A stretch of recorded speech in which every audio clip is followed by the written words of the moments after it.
Big Daddy Karl, the Emperor himself and the leader of Reikland. This is going to be a step-by-step guide on the Empire Reikland campaign for the first handful of turns, just to get you a strong start. So if you're somebody who struggles with campaigns and you're not really sure exactly what you should be doing, you can follow this step by step and hopefully it'll set you up well and you can learn what you're supposed to be doing. So Karl Franz Campaign, Mortal Empires, overall it's a pretty simple one. The unique mechanics of Imperial Authority and summoning the Elector Counts aren't that complicated. All we need to do with those is just make a few decisions as we go, so not much to talk about there until they happen. Karl Franz himself as a lord is fairly simple. He's good at putting out the damage, he's good at supporting his boys, and can bring some buffs to the more elite Empire units. Now I'm going to do all this on my preferred difficulty of very hard on, so this should work for anything below this. If you're playing on Legendary, then you probably don't need a guide. So into the campaign, from the top we've got our Imperial Authority and Prestige and the Elector Count system. This all just comes down to the aim of trying to either confederate all the other local Empire factions or destroy them. Some may get destroyed by other factions though, so we may not have to do all the work, but we do need to control all the local areas which these Empire factions do control. So one way or another, we need to take over these factions and we need to take all this land. We also need to take out the vampires and take the Sylvania lands, and then control a bunch of these regions, destroy the chaos, the usual stuff. So starting off on the first turn, what do we need to do? Well, our first aim, as always, is to take the province. Wherever our starting settlement is, it'll be in a province. We want to take all the settlements in that province, which is 3 here, Grunsberg, Eilhart, and Ubersreich. And as we have the money, we're going to upgrade Altdorf as soon as possible, get that to level 2, and then try to get it to level 3 as quick as possible as well, so we can get some of our better units. So we're going to go to Grunsberg first, onto Ubersreich, and down to Eilhart. So we take all 3 of those as quick as we can, and then we get a nice solid start to our campaign, and we can go from there. So boogie yourself on down towards Grunsberg, and you'll find this little successionist army. We're going to take them on, and they should give us a fight. And we don't want to auto-resolve this because it will result in a Pyrrhic victory, which is going to leave us pretty beaten up, meaning we won't be able to roll on to the next settlement quickly. So we're going to fight this so we can minimize our casualties to our important units. So that just helps us keep rolling and to keep the momentum going. Now I'm going to fight this and show you how I would do this. In case you're struggling with the battles and not sure how to use your units, you can try to copy this. So I've got my cheap crappy spearmen up front. I'm bringing my cavalry around the side.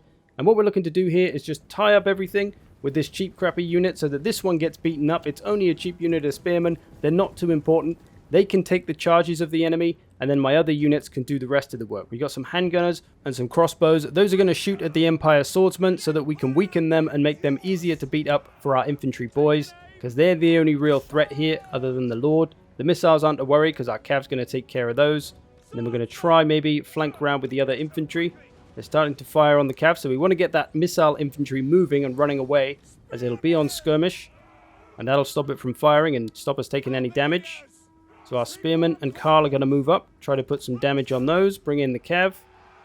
We're shooting up the swordsmen as much as we can, just trying to get all the damage we can from them.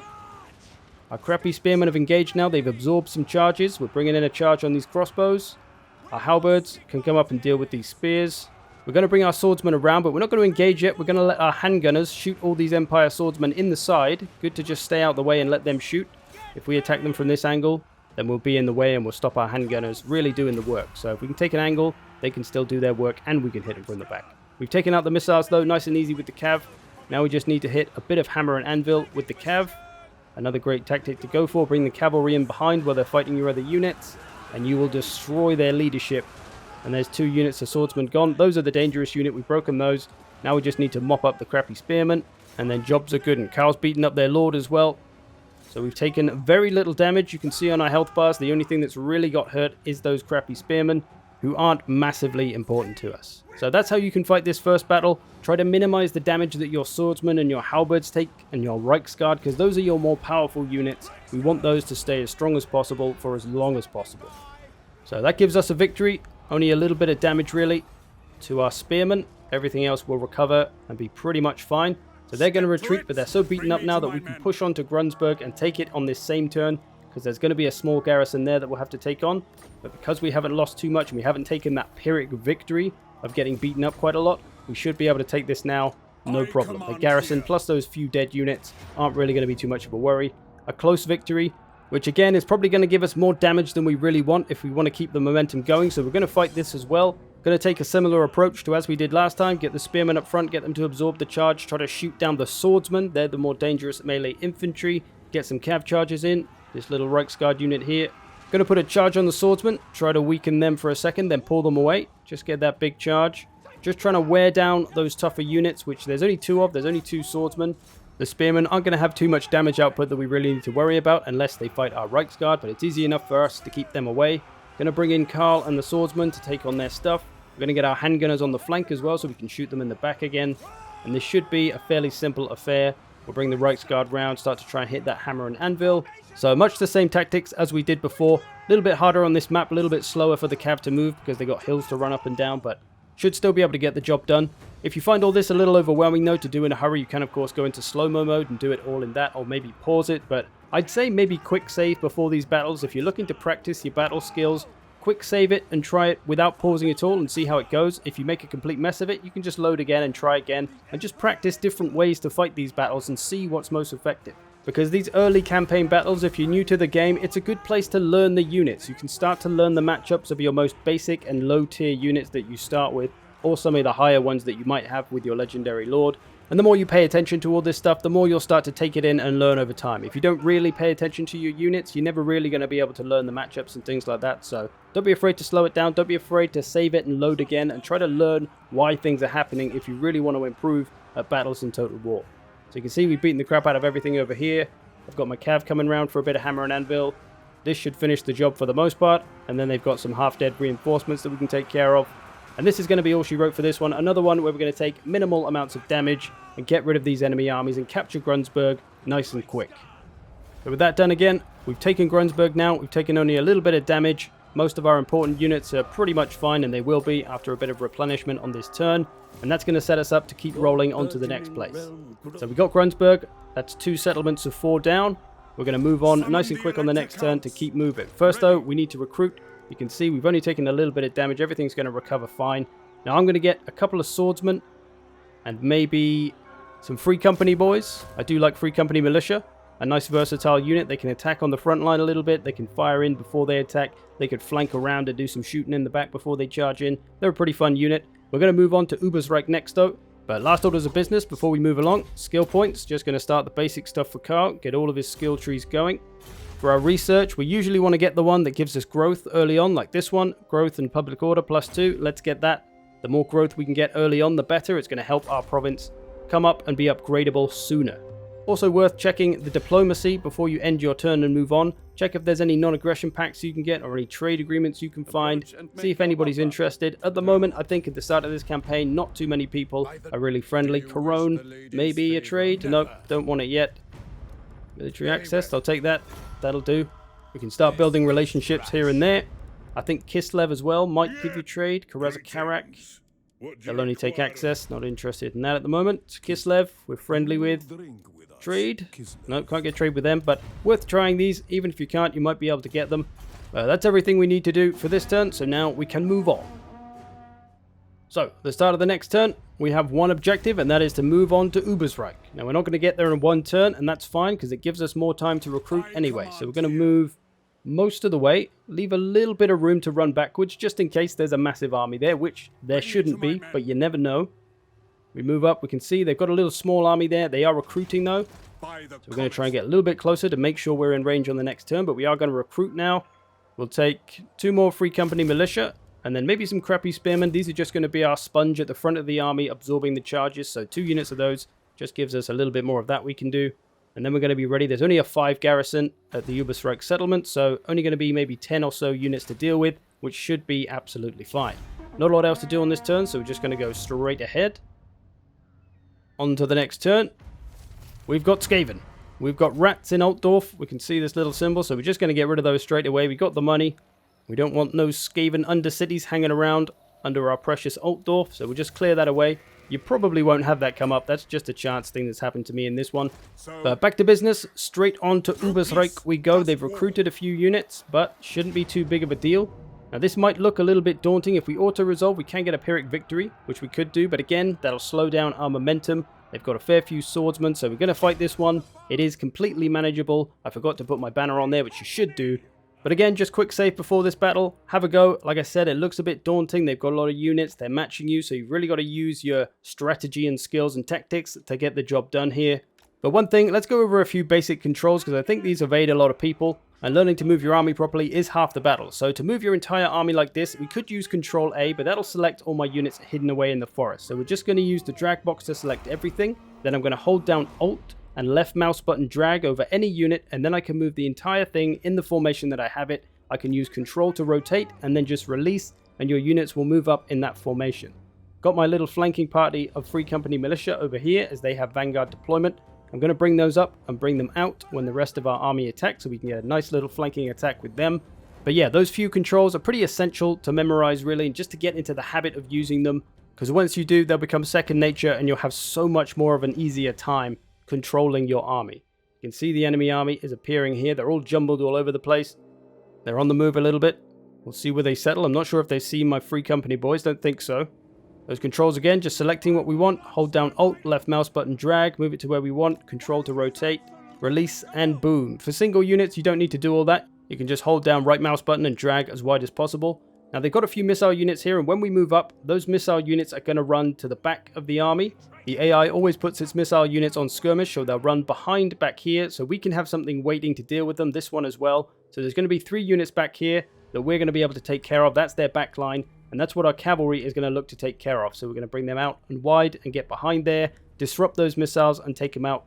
And then our melee infantry and missile infantry is going to take out their melee infantry. Karl as well can do a lot of good work. So we're going to move these up. We do have this flanking party of Free Company boys as well. Get them into position. Start to move up. Alt, left mouse button drag. Rotate and release. You don't have to rotate, of course. You can just release once you've moved up. Going to start to move my Free Companies in now. They'll start to pop off some shots. Going to get them nice and close to the tree line so their bullets don't get blocked. And our boys do approach, and they're actually on walk by accident, so sometimes when you use that Alt left mouse button drag Control to move stuff, if you keep Control held down before you release the left mouse button, then it will make them walk. So you want to make sure you let go of Control before you release all the buttons to keep them running, unless you want them to walk, of course, because if you hold Control, they will walk. Starting to move my cavalry around now. You can see these missile units are on the run. All of them are moving away because they know they're going to get into a melee fight. Using my crappy spearmen up front to absorb the enemy charges, and then my swordsman can go in without having to worry about charge damage. Going to use Karl for that same purpose as well, because he won't really take any damage from enemy charges. Start to harass a bit. These swordsmen are getting in my way, making it a little bit difficult, but we can just run around them. We're way faster than them. Let's get all our swordsmen in there. We just need a strong front line holding, but we can get the flanking done with all the missiles from our Free Company boys and our Reichsguard as well. We're breaking those missiles nice and quick. And there's this one unit of swordsmen that's come out to my Free Company boys, and he's really kind of messing me up because he's right in the way. So do remember, if you do make a plan and you plan to execute a certain way of doing things with all your units, don't be surprised if you can't do it. You have to be able to adjust when things go wrong, like this. This boy's kind of in my way. I'm going to keep moving around him all the same. He's getting hammered by missiles. I've just run around him with my Reichsguard, so it didn't become too much of a problem. Trying to hit these missile units, getting rid of those. Going to set up some hammer and anvil to hit the back lines of all these units. Trying to break their leadership as quick as possible. Going to hit this lot, as there is a lot of them. Actually, I'm going to hit this lot because they're more beaten up, so they're more likely to break. The lower their health is, the more likely they are to break and run away. We should see those 2 units there go away pretty quick. We've broken those. Now we can line up our Free Company boys. Just adjusting the plan as we go, because things don't always go according to plan, especially in war, right? We've broken that middle section now with the big charges there. We're going to bring these Reichsguard out, do the same again. Hit the other big clumps of troops. Want to be as quick as possible because our units aren't going to hold forever. They are fighting a lot of enemy models. Try and line up these Free Company. Line up the Reichsguard. And we're just looking to break that leadership as soon as possible. Because winning these battles isn't always about killing every single enemy model on the battlefield. It's just about breaking their leadership sometimes and making them run away. Because then the less of our men die. It's like Sun Tzu said, the art of war is subduing the enemy without fighting, ye clown shoe. That's a direct quote. You can see we're starting to waver all these spearman units now. Even though they've all got half health, we're going to break their leadership and then make sure they don't come back. Our Reichsguard, with their hammer and anvil, you can just take away so much leadership. There's so many leadership penalties that get applied when hitting units from the rear. It's just such a strong tactic to go for and such an easy one to execute, especially against the AI because they don't defend their flanks very well. Just going to mop up what's left, and this should be a pretty comfortable finish. We've taken a fair bit of damage, but it's no big deal. There isn't going to be too much resistance at the last settlement in this province at Isleheart, so we should have plenty of army left with a bit of replenishment as well to finish the job. So we get the victory there, a close victory. We're going to occupy this one. And that is our third settlement of the 4 taken. One more to go, and then we're going to have a solid start for this. It'll set us up well to go from there, because after that you can just take the time to build up this province a little bit. We don't need to expand anywhere else too much. You can just start to try to manage the fealty and getting the other Empire factions on your side a little bit. Now we've got a duplicate building here. We don't need 2 of these, and we're going to demolish the one in Altdorf and keep the one in Ubersreich, because this is only a 3-tier settlement, and these smaller cities and settlements can only go up to tier 3, so it's a bit of a waste if we put it in Altdorf. Gonna get the skill trees for Karl, and I think that's probably about all there is to do. Altdorf is still upgrading. We're gonna have a free slot or 2 on the next turn, and then we just got to take out the last bit. Not too much diplomacy to do. Maybe Corone. No, worth trying this every now and again. You could try giving them a little bit of money, of course, to try and get that trade agreement, but I'm not desperate for it at the moment. We can try again later. No big deal. So we're going to move on to Isleheart on the next turn. It's probably going to take us a couple of turns to get there though, so we'll have plenty of time to replenish. They may build up a little bit of an army, but as long as we don't take too long to get there, they shouldn't be able to have too much there to stop us. They have recruited a few units, but it's no bother. So we're going to move up. We're not going to be able to reach, or we might be able to reach on this turn actually, but we'll take an extra turn just to replenish a little bit more and to recruit a few more troops, just to make sure that we get it. I don't think they're going to be able to recruit enough to stop us, but we just want to make sure we got more than 50% of our movement range left so we can encamp. That way we can get some better replenishment and we can recruit some extra troops. So we're going to get a bunch more swordsmen, maybe one more free company, maybe another spears actually. We can get 3 crappy spears up front to absorb all the charges and protect all our boys. We can get the Caribou great swords a little bit later on. Those are a nice unbreakable great sword unit. But that should do us on to the next turn. Oh, we got all these things to upgrade actually. So we've got lots of points in Altdorf now. We've got this. This is up to tier 3, so that's fine there. It would be a waste to put it in Altdorf. We're going to get the public order building first of all, because that's important to try and start counteracting the very hard difficulty public order penalty. We're also going to get this horse building. That's right, horse building. So we can get pistoliers. We can get some demigriffs later. Pistoliers are a really nice early game cavalry. Decent little cavalry unit all round, and getting a bunch of them early can definitely help you out, giving you that extra mobility. We could get the clay pit, but because we don't really have any trade at the moment, that's not that useful for us. So we're going to go with the growth building, maybe the income building, but I think the growth building is probably the better choice. Just trying to upgrade this province as quickly as possible so we can get Altdorf to tier 5, get all our other settlements done up and get them with some garrison building so they can be well protected, and we can have this as a solid home to our entire faction. So, moving on, we've gone to attack Isleheart with the little successionist army. They also have Helmgard, which I hadn't noticed till now. But we could come and take this out. Helmgard is a good spot to take. It's a good little block into your region. Can help keep you safe. But in my experience, very often one of the Bretonia races will come and take it, which is fine because they're usually friendly to us. So as long as somebody friendly holds it, it's usually okay. But we're going to keep moving on to Isleheart anyway. Get this province secured. We can always come back to Helmgard and sort them out later. Going to take this decisive victory. We can use our little banner, which I probably should have used about 5 battles ago. Put that on the Reichsguard. Boom. Then we've got our province. Occupy. Lovely. So our first province is secure. Now we can just chill out for a little bit. Get lots of building done. Get the economy going a little bit more. We'll probably go and take Helmgard though, I think. Unless the Bretonians get there first. Not going to upgrade these other settlements just yet, my smaller ones. I'm going to wait and try and get Altdorf to tier 3. Just because there's a lot of good buildings we can get at tier 3. We only need 1 more population surplus point. You can see here we only got to wait 5 turns, so not long, and then I can get Altdorf tier 3, and then I'll upgrade all the smaller settlements after that. So there we go. Up to this point, that's pretty much the gist of what you need to do to get that first province secured. Nice and quick. This is turn 5, and we've got our entire first province. Now we can just, like I say, lay back a bit, upgrade this stuff. I'm going to go with the growth commandment just to get that more growth and help build us up even quicker. I am going to come back and take out Helmgard. I feel like there's a risk they may come down with a small army soon and try to take Ubersreich back. So I'm going to come back that way as soon as possible. Upgrading Karl now.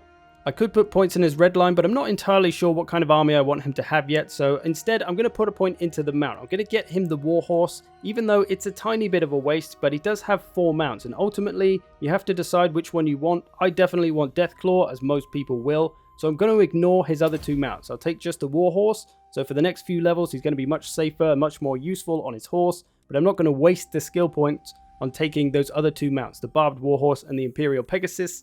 Don't need those, so we're just going to save up and get Deathclaw at level 16, which isn't too far and shouldn't take too long to get to anyway. Let's see if these damn dirty successionists try anything. They might try and take Uberstrike, as I said, but I'm not sure their army's going to be big enough. It's only a small garrison there, but they still might be able to take it. They do not. Okay, good.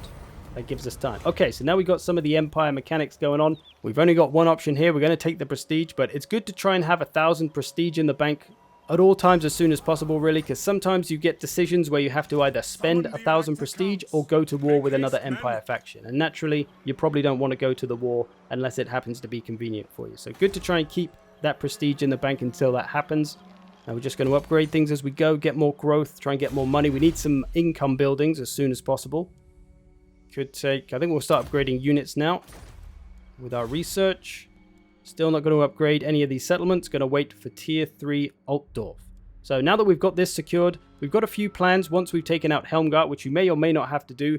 We could come over and try and take out the vampires, and I think that's a good thing to do because the vampire counts can get pretty big pretty quick if you don't put them in check. So good to try and come over here. Maybe you could take out von Karstein nice and early. That's what I've done a couple of times. They're usually not too strong, and you can usually wipe them out with the help of some of the other Empire factions nice and quick. And then it's one less vampire faction to have to worry about. So I think what I would do here is take out Helmgart, secure that, and then I know I'm good from that direction, and then come over and start to work on the vampires. Because taking them out is one of our victory objectives anyway, so why not do it when they're smaller and weaker, rather than when they're big and have taken half of the area. So there we go, a solid start to the Karl Franz campaign. And just to talk about a few other little things with this campaign, the Imperial Authority and Confederation and stuff, and the fealty. You may get decisions like this where you have to piss off one faction but make friendly with another. Remember that if you get your fealty to level 10 with a certain faction, you'll be able to confederate them potentially. So good to try and maybe pick a faction that's nearby you and try and get their fealty to 10, and then you can at least confederate and start to build your empire that way. But do make sure you've got at least 2 or 3 Imperial Authority before you do that. Otherwise, I think all the other Empire factions will get pissed off at your confederation. So, yeah. If you play it smart, you can get those confederations, not get too many wars with the Empire factions, and take over all of that land pretty comfortably. I've just been starving out the last of the successionists here. It took 8 turns, but that was fine. We took plenty of time. We've got that now. Helmgart is now secured. We're secured from this area. You do start the campaign at war with some greenskins that are over there actually, so you do need to be careful that they don't come over. That does happen sometimes early on in the campaign, but if you take Helmgart, it should be a lot more secure from that attack. But as you can see with my settlements here, I've upgraded a fair bit. The Reikland is coming together nicely. I've got a good few upgrades on all my settlements now. I've got Altdorf to level 3. So just building the economy, making my money, building my army, preparing to go and attack those damn dirty vampires now. So there we go. The start of the Karl Franz campaign in Mortal Empires. I hope this helps you out if you're someone who struggles with campaign. Follow this step by step. Let me know how it goes. Let me know if anything happens differently, because no 2 campaigns are ever the same, so it's unlikely things are going to happen exactly as they did for me here. But hopefully you should be able to figure out what you need to do and how you can adjust yourself if things don't quite go according to this plan. I hope you've enjoyed this. Thanks for watching. I'll see you in the future.